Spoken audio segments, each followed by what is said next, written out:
today I'm going to share with you one of my favourite weekend recipes for the family. So the reason that I'm going to say it's a weekend recipe is it takes about an hour to prepare, and I don't cook anything that takes that long to prepare during the week, and sort of reserve that for the weekends when I've got a bit more time. I've already spent more time with Theo, you know, I'm not working, that kind of thing. So let's get started. What this is a chicken and vegetable tray bake. It was originally a Tesco recipe, which I'll share below, but the great thing about it is you can really adapt it to anything, really.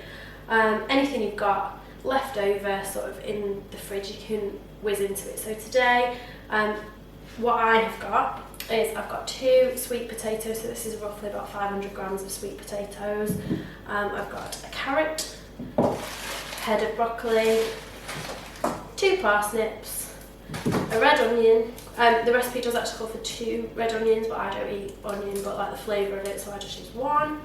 8 cloves of garlic, thyme, smoked paprika. Again, a little change to the recipe.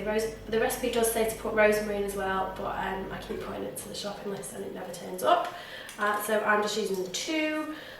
A stock cube, you can use chicken or I'm using a vegetable stock cube, some olive oil, and then I've also got some leftover butternut squash chips in the fridge, so I'm just going to bang them in as well because it's fun. So when I say an hour, it is an hour from start to finish. I mean your prep and your peeling and then your cooking time, because what I hate is recipes that say, you know, certain famous recipes that say that you can do it in 15 minutes, but all your prep time is excluded from that. That's no good to me. I need something that's actually going to take me 15 minutes in a week, or it's actually going to take me an hour. So up front, I've not done any of my prep, raw ingredients, and it will take us roughly an hour from start to finish. So I'll get started. I'm just going to go through and prep all my vegetables. So basically, you just need to peel everything, peel all the veg. Oh, forgot the most important thing. Also, diced chicken breasts. Or it can be, you know, it could just be vegetable tray bake, but you know, if you want to eat meat in it, you need the chicken. So I've got 2 packs of these, and I would not normally buy pre-diced chicken. I'm not that lazy, but my husband picked it up in the supermarket, so that's what we've got. So, with the exception of dicing the chicken, I'm going to get on and peel all the vegetables. Basically, all you do is just peel them all and then chop them into chunks, sort of inch-sized chunks. So I'll get on and do that. One thing I forgot to say is that you need to preheat the oven to 200 degrees centigrade or 180 degrees if you've got a fan oven. That is about 400 degrees F, I think, but you can double check that on Google because I'm not reliable. So it's taken me about 13 minutes to chop all my veg, which is now in a pile here. And I have wrapped a large roasting tin with foil, and I have separated my 8 cloves of garlic. So what I'm going to do now is just put all the veg onto the tray. So I've put all my peelings and stuff down the waste disposal.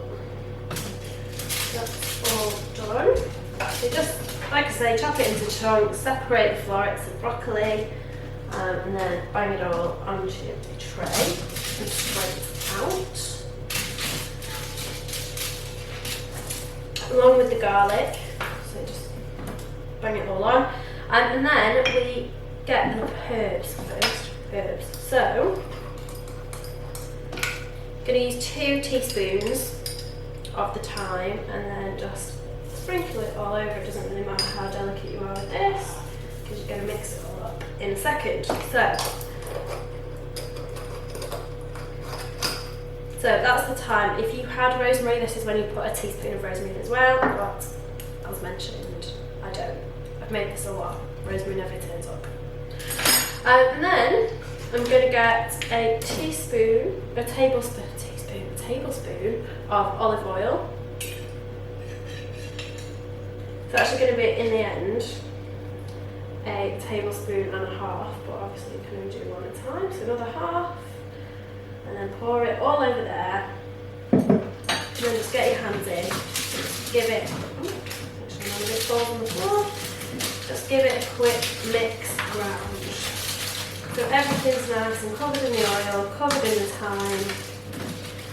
Smells really good, this.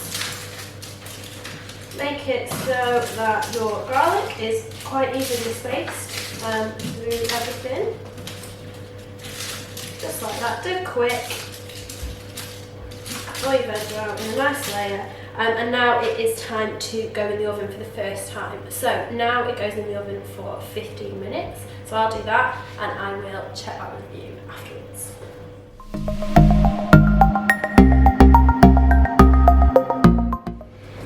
So 15 minutes are up, I'm going to get it out of the oven. So always backdraft from our oven. At first, and stand back, and then this is phase 1. So I'll just bring it a little bit closer so you can see. Phase 1. And what to do now, I'm not going to put that over there just yet because it's hot. Get the pan tray out. Wasn't prepared. This was from IKEA, very cheap.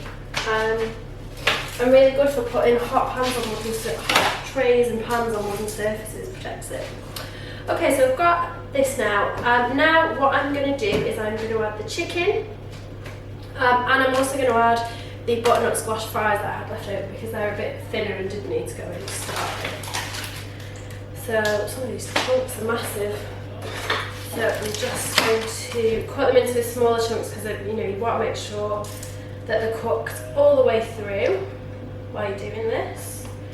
While I'm cutting the chicken down, I will tell you, in a horrendous dose of YouTube versus reality, in the 15 minutes while I've been waiting for this to cook, I discovered a leak in my sink underneath the waste disposal. So all the little pieces of peelings and all the rest of it had just sprayed the cupboard under my sink.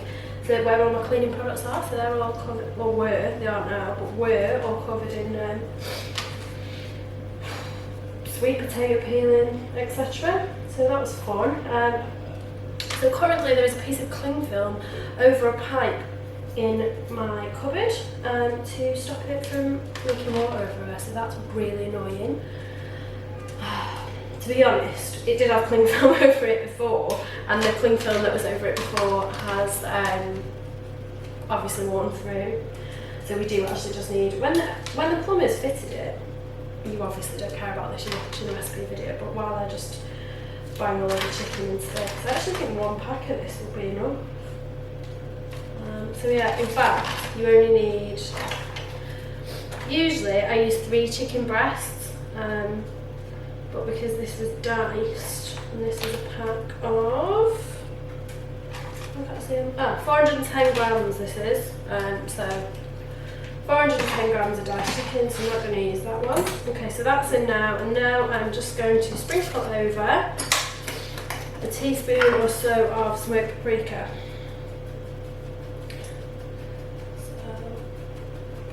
Oops.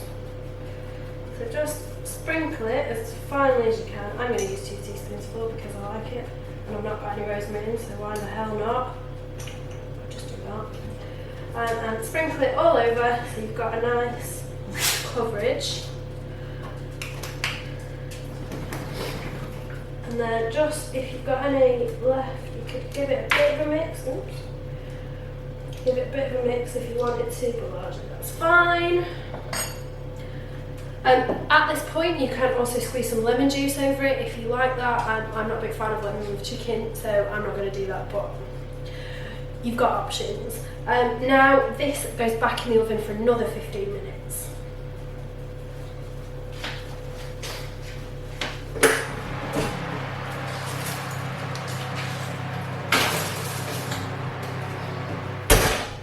Had to get it back out of the oven, forgot to put the butternut squash fries in, because I'm an idiot, so I'm going to have to just give it a quick mix up. Those, wedge them in different places.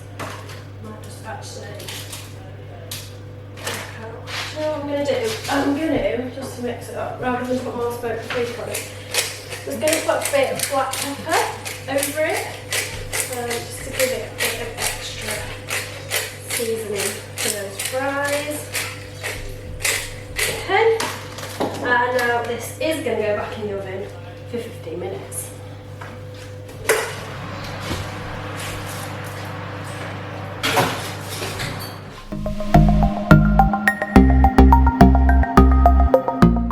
Okay, so that's another 15 minutes.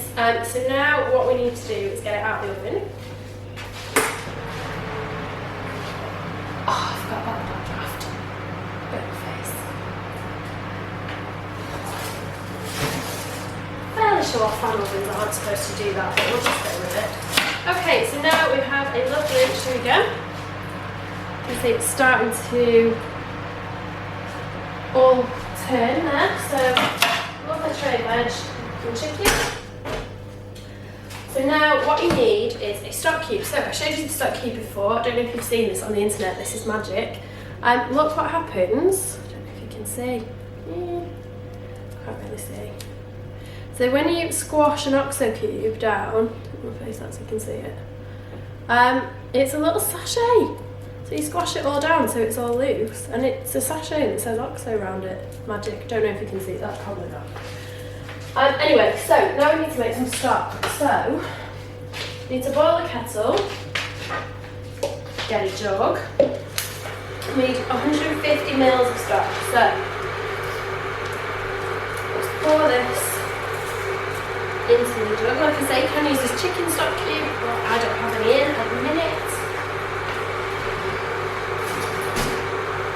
Just put that in the bin. Yeah, I don't have any in at the minute, so pretty light on Stone Cold Essentials, to be honest. Usually I've always got loads of stock cubes, but not at the minute. So, cut to the kettle boiling. Kettle's boiled. So, like I say, 150 ml water. I always like to give it a good stir to make sure it's all mixed in, because you don't want any sort of globules of stock cube at the bottom. So just give it a good old mix with a fork. Forks are better than spoons for this, don't know why, but they are.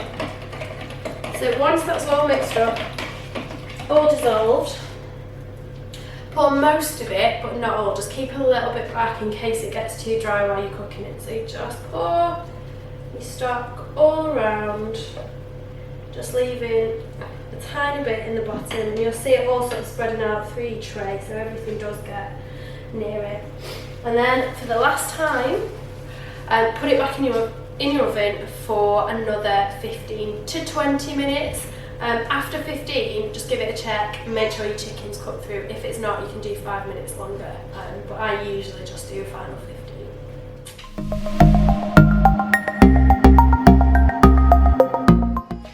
Okay, so the final time is up, and it is time to get it out of the oven. Remembering the backdraft.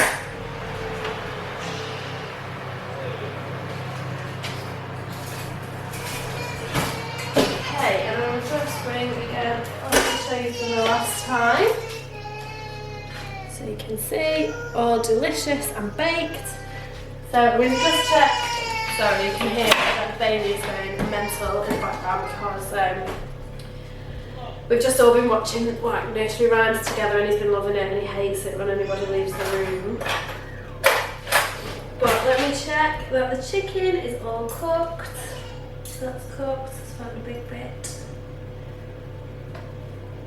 Cooked. Yeah, all lovely and cooked right through. So now it is time for me to dish this up and we can eat it.